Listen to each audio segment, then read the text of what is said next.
mbokk yi mooy noonu comme ni ngeen ko déggee mu nekk analyse yu am solo jàngat yu pertinent yi nga xam ne nag kii di Sa Ndiogou mu ngi koy amal saa su ne bi yoon nag mu nekk analyse bu am solo donte ba léegi am na ñuy wax que ne nag li nga xam ne ñoo ngi koy teg gouvernement bi lenn ci ay projet la yoo xam ne Macky Sall moo ko fi bàyyi woon kon ñoom dañuy ñëw di continuer rek liggéeyu Macky Sall la ñuy continuer waaye tamit loolu ñu fàtte ne état continuité la maanaam da ngay def bàyyi fi li nga sumboon nekk lu baax waroon a jariñ réew mi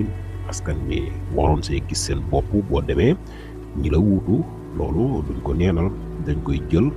continuer liggéey bi fa nga tolloon ñu continuer ko loolu dafay am solo waaye du ñëw fekk nga doon liggéey lu am solo ñu arrêté ko di commencé waat à zéro wala di liggéeyaat leneen bàyyi fa boobu liggéey arrêté ko loolu nekkul lu rafet nekkul loo xam ne sax dafay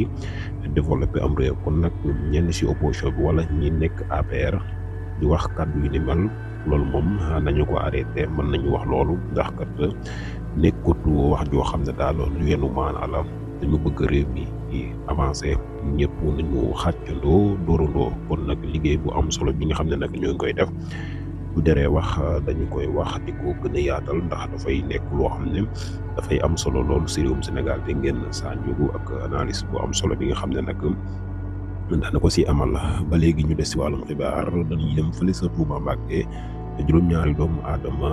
teg nañ leen loxo ba yóbbu nañ leen garde à vue ñu leen di toppee sàcc maanaam daal ànd di dogaale nit ñi ak di leen teg ay fitna le commissariat nag moom bu Ndaamaatu moo amal liggéey bu am solo boobu noonu ñoom ñi nga xam ne nag teg nañ loxo dinañ leen jébbal procureur de la république bi nekk fële sa tribunal bu grande instance bu Diourbel mu nekk nag loo xam ne am na solo lool nekk liggéey bu rafet képp koo xam ne daal da ngay def loo xam ne rafetul surtout sàcc yi nga xam ne nag mën nañ jamono bi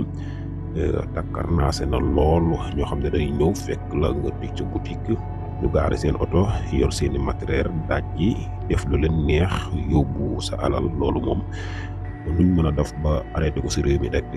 war nañ koo def nekk ay mbir yu am solo moo ngi noonu di leen jaajëfal bu baax di am contentement ak mbégte saa su ne ci teewlu bi ngeen ñu teewlu la chaîne des patriotes na leen jëf